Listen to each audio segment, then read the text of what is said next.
निदेशक उत्तर प्रदेश श्री विजय कुमार सर से अनुरोध करें।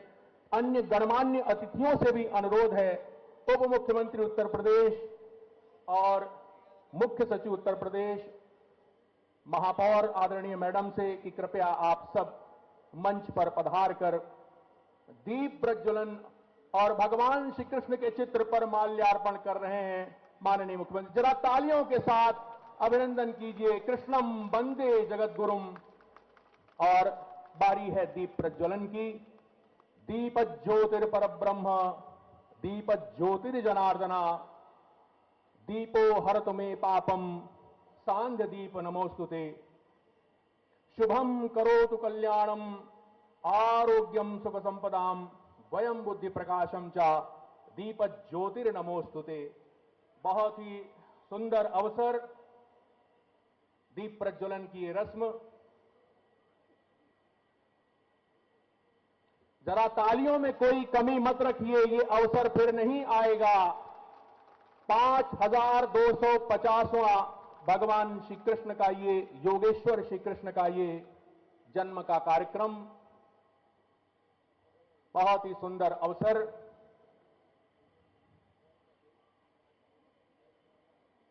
आदरणीय मुख्य सचिव श्री दुर्गाशंकर मिश्र जी, प्रमुख सचिव गृह संजय प्रसाद सर, सबके द्वारा इस अवसर को आह्वान किया जा रहा। मैं सादर निवेदन करूंगा प्रतीक चिन्ह के लिए माननीय मुख्य अतिथि महोदय से। श्रीमान पुलिस महानिदेशक उत्तर प्रदेश सर से अनुरोध है कि कृपया आज की स्मृतियों को अक्षुण्य बनाए रखने के लिए माननीय मुख्यमंत्री जी को एक स्मृति चिन्ह सा सम्मान आदर पूर्वक भेंट करने की कृपा करें। अमूर्त को मूर्त बनाने की दिशा का ये प्रयास, बहुत ही सुंदर अवसर, मनोहारी ये दिव्य भेंट। जरा जोरदार तालियां एक बार बोलता के बिहारी लाल की। मैं सादर अनुरोध करूंगा आशीर्वचन के लिए। माननीय मुख्यमंत्री जी से कृपा पूर्वक मैं अनुरोध कर रहा हूं कि कृपा स्वरूप अपने आशीर्वचनों से आज के इस पावन अवसर पर पुलिस परिवार को हमको अनुग्रहित करें। माननीय मुख्यमंत्री जरा तालियों से प्रणाम कर लीजिए माननीय मुख्यमंत्री जी को। धन्यवाद।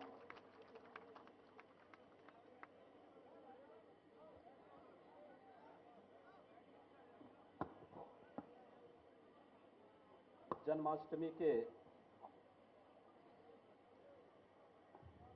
पावन अवसर पर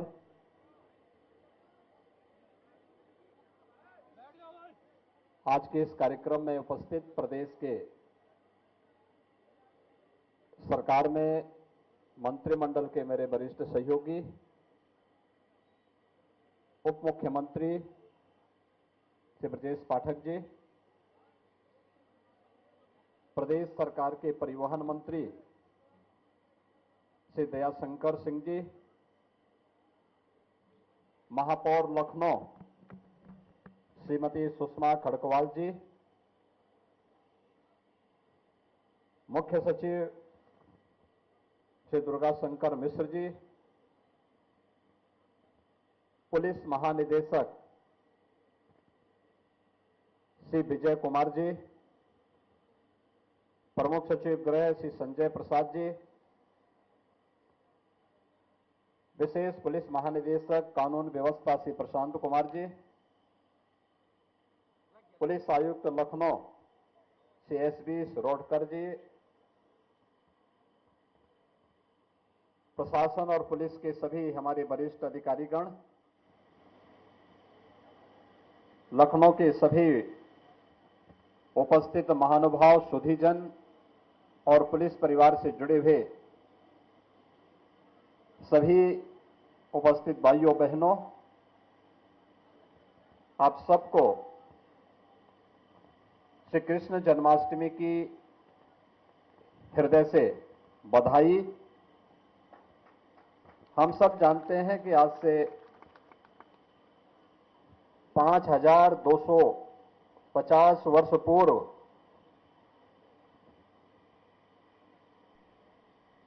भगवान विष्णु की एक विशिष्ट अवतार के रूप में, पूर्ण अवतार के रूप में भगवान श्री कृष्ण ने वर्तमान उत्तर प्रदेश के मथुरा में जन्म लिया था।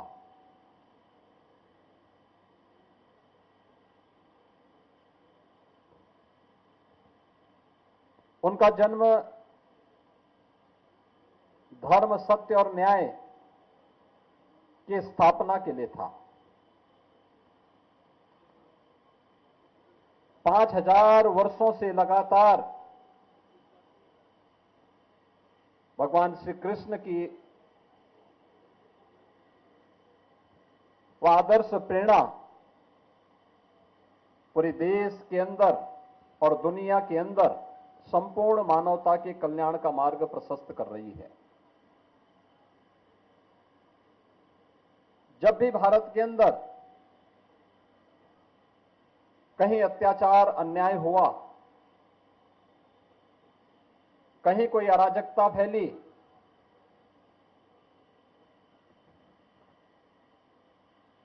तुम्हारे ईश्वरीय अवतारों ने एक विशिष्ट प्रकाश पुंज के रूप में समाज का मार्गदर्शन किया। जब शांति काल हो तो सामान्य नागरिकों को कर्म की प्रेरणा प्रदान करने वाला कर्मण्येवाधिकारस्ते मा फलेषु कदाचन, इस भाव को अंगीकार करने वाली वह प्रेरणा जहां समाज को सदैव ऊर्जावान बनाने के लिए प्रेरित करती रही है, वहीं भगवान की ये प्रेरणा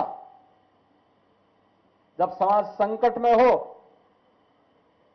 दुष्ट प्रवृत्ति के तत्व जहां कहीं शांति में, विधि व्यवस्था में खलल डालने का प्रयास कर रहे हो, तो परित्राणाय साधूनाम विनाशाय च दुष्कृताम का यह भाव भी दिखाने में और उसे व्यवहारिक धरातल पर उतारने में इन ईश्वरीय अवतारों ने कभी कहीं कोई कोर कसर नहीं छोड़ी। और जब भी शांति के समय हो या संकट का समय, भारतीय समाज के सामने कोई भी इस प्रकार की स्थिति पैदा हुई तो भगवान श्री कृष्ण का यह चरित्र हम सबको एक नई प्रेरणा, नई ऊर्जा से आगे बढ़ाने का कार्य करता है। आज का समय जब पूरा देश एक सकारात्मक दिशा में आगे बढ़ने के लिए कार्य कर रहा है, अपनी विरासत का सम्मान करते हुए एक नई ऊर्जा से आगे बढ़ने का कार्य कर रहा है, उन स्थितियों में बहुत सारे लोगों को यह अच्छा नहीं लगता। भारत की प्रगति, भारत की समृद्धि, वैश्विक मंच पर भारत जिस एक नए अवतार के रूप में जाना जा रहा है, कुछ लोगों को यह अच्छा नहीं लगता। जहां पूरा देश आज गौरव की अनुभूति कर रहा है कि आजादी के अमृत महोत्सव के बाद अमृत काल में नई उपलब्धियों के साथ भारत दुनिया के अंदर जाना जा रहा है, तब इन उपलब्धियों को कहीं ना कहीं कमजोर करने के लिए उनके द्वारा भारत, भारतीयता, भारत की सनातन परंपरा पर उंगली उठाने का प्रयास हो रहा है, विरासत को अपमानित करने का प्रयास हो रहा है, विरासत के प्रति समाज की दृष्टि को कमतर करने का कुत्सित प्रयास हो रहा है। लेकिन इनसे सब भूल गए कि जो सनातन नहीं मिटा था, रावण के अहंकार से जो सनातन नहीं टिका था, कंस के हुंकार से जो सनातन नहीं मिटा था, बाबर और औरंगजेब के अत्याचार से वह सनातन इन तुच्छ सत्ता परजीवी जीवों से क्या मिट पाएगा, आज इनको स्वयं अपने कृत्यों पर लज्जित होना चाहिए। मानवता का धर्म जो सनातन धर्म है, उस पर उंगली उठाने का मतलब मानवता को संकट में डालने का कुत्सित प्रयास।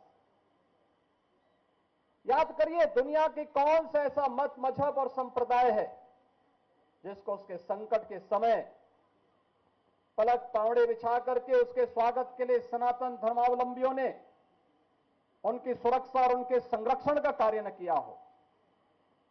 हमने कभी नहीं कहा कि हम विशिष्ट हैं। कोई सनातन धर्मावलंबी कभी ये नहीं कहता है कि हम विशिष्ट हैं या हम ही सब कुछ हैं, कभी नहीं कहा। हमने तो कहा एकम सद विप्रा बहुधा वदंती, सत्य एक है और विद्वान लोग उसको अलग अलग, महापुरुष लोग उसको अलग अलग भावों से देखते हैं, अलग अलग रास्ते से इसका अनुकरण करते हैं। इस सब के बावजूद भी अगर जिसकी समझ में नहीं आता है, अपनी मूर्खतावश वह अगर सूर्य की तरफ थूकने का प्रयास कर रहा है, तो सूर्य पे उसका थूक नहीं पहुंचेगा, उसके सिर पे स्वयं गिरेगा और उसे, उसको और उसकी आने वाली पीढ़ी को स्वयं लज्जित होना पड़ेगा। हमें भारत की परंपरा पर गौरव की अनुभूति करनी चाहिए। दुनिया को मानवीय कल्याण के मार्ग पर चलने वाली, प्रेरणा देने वाले सनातन धर्म की परंपरा पर गौरव की अनुभूति करनी चाहिए। ये भारत की राष्ट्रीयता का प्रतीक है, भारत को एक नई प्रेरणा देने का माध्यम है, दुनिया के अंदर मानवता के कल्याण का मार्ग प्रशस्त करने वाला माध्यम बनता है। और यही कारण है कि आजादी के अमृत महोत्सव के उपरांत अमृत काल के प्रथम वर्ष में जब भारत दुनिया का G20 के देशों का प्रतिनिधित्व प्रधानमंत्री मोदी जी के नेतृत्व में कर रहा है, तो भारत ने G20 का थीम भी दिया वसुधैव कुटुंबकम का। याद करिए, दुनिया जिस शब्द के तात्विक बोध को समझने में हो सकता है कि कहीं कोई कमी रह गई हो, लेकिन भारत हजारों वर्षों से इस बात को मानता रहा है, उस बात को अंगीकार करता रहा है। और जब भारत को अपनी इन उपलब्धियों पर गौरव की अनुभूति होनी चाहिए, हर भारतवासी जब इन मुद्दों को लेकर के एकजुट होकर के भारत की 140 करोड़ की आबादी जब भारत के यशस्वी नेतृत्व में आगे बढ़कर के एक साथ कार्य करेगा, तो भारत को दुनिया की सबसे बड़ी ताकत के रूप में उभरने से कोई रोक नहीं सकता है। लेकिन जो लोग भारत की प्रगति और भारत की समृद्धि जिनको अच्छा नहीं लगता, वे लोग कुछ न कुछ व्यवधान पैदा करने का प्रयास करेंगे। हम लोगों को इनकी परवाह के बगैर अपने पथ पर अग्रसर होना होगा, क्योंकि एक काल में नहीं हुआ, हर काल में सत्य को झुठलाने का प्रयास हुआ है। क्या रावण ने झुठलाने का प्रयास नहीं किया था? क्या उससे पहले हिरण्यकश्यप ने ईश्वर की और सनातन धर्म की अवमानना करने का प्रयास नहीं किया था? क्या कंस ने ईश्वरीय सत्ता को चुनौती नहीं दी थी? और ईश्वरीय सत्ता को चुनौती देने वाले आज क्या कर रहे हैं, उनकी स्थिति क्या है? सब कुछ मिट गया, कुछ नहीं बचा है। लेकिन ईश्वर जैसे सत्य है, शाश्वत है, ऐसे सनातन धर्म भी सत्य है, शाश्वत है। हमें सत्य और शाश्वतता को सदैव अंगीकार करके सकारात्मक भाव के से आगे बढ़ना चाहिए। और ये पुलिस के लिए तो खासतौर पर भगवान कृष्ण की ये दोनों प्रेरणाएं कि कर्मण्य वाधिकारस्ते मां फलेषु कदाचन, यानी कर्म करते रहो, फल की चिंता मत करो, निष्काम कर्म की जिस प्रेरणा को उन्होंने दिया था, वह भी प्रेरणादायी है ही, हर नागरिक के लिए है ही। लेकिन साथ साथ परित्राणाय साधूनाम विनाशाय च दुष्कृताम के भाव के साथ सज्जनों की परित्रण, उनके परित्राण के लिए, उनकी रक्षा के लिए, उनके संरक्षण के लिए जहां कार्य करेंगे, वहीं दुष्ट प्रवृत्ति के खिलाफ उतनी ही कठोरता के साथ कार्य करेंगे। और उत्तर प्रदेश जैसे राज्य में पुलिस ने भगवान श्री कृष्ण के इन सभी उद्देश्यों को अंगीकार करते आज उत्तर प्रदेश के परसेप्शन को बदलने में बहुत बड़ी भूमिका का निर्वहन किया है। आज इसी का परिणाम है, एक वर्ष में 31 करोड़ पर्यटक उत्तर प्रदेश में आते हैं। देश के सबसे बड़े इन्वेस्टमेंट के डेस्टिनेशन के रूप में उत्तर प्रदेश आज देश के अंदर उभरता है और उत्तर प्रदेश के बारे में लोगों की धारणा बदल चुकी है। अब लोग ये मानते हैं कि उत्तर प्रदेश देश के अंदर सबसे अच्छी प्रगति करने वाले राज्यों में है, अग्रणी राज्यों में उत्तर प्रदेश की गिनती हो रही है। ये इन्हीं ईश्वरीय अवतारों की कृपा है, उन्हीं की प्रेरणा है और वही प्रेरणा है जिसके कारण 500 वर्ष पहले अयोध्या में कभी किसी कालखंड में अगर किसी ने हमारे सनातन को अपमानित करने का प्रयास किया होगा, फिर से सनातन खड़ा हुआ तो अयोध्या में भगवान राम के भव्य मंदिर के निर्माण का मार्ग प्रशस्त हुआ। तो काशी में काशी विश्वनाथ धाम पूरी दुनिया को अपनी ओर आकर्षित कर रहा है। आज श्री कृष्ण जन्माष्टमी है। हम सब भगवान श्री कृष्ण के इन भावों को अंगीकार करें, सकारात्मक रूप से आगे बढ़ें। मानवता के कल्याण के मार्ग में जहां कहीं कोई बाधा हो, कोई बैरियर हो, उसको हटाने के लिए अपनी सकारात्मक ऊर्जा का उपयोग करें। इस विश्वास के साथ मैं आप सबको श्री कृष्ण जन्माष्टमी की पूरे प्रदेशवासियों को हृदय से बधाई देता हूं, अपनी शुभकामनाएं देता हूं और विश्वास व्यक्त करता हूं कि भारत की परंपरा हम सबको सदैव एक सकारात्मक भाव के साथ जुड़ती है। उस सकारात्मक भाव के साथ हम आगे बढ़ेंगे। आप सबके प्रति मेरी शुभकामनाएं। धन्यवाद। जय हिंद।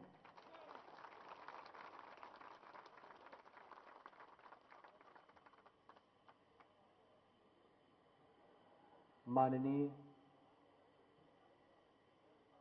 आपका ये उद्बोधन, आपका आशीर्वचन हम सभी पुलिस जनों के लिए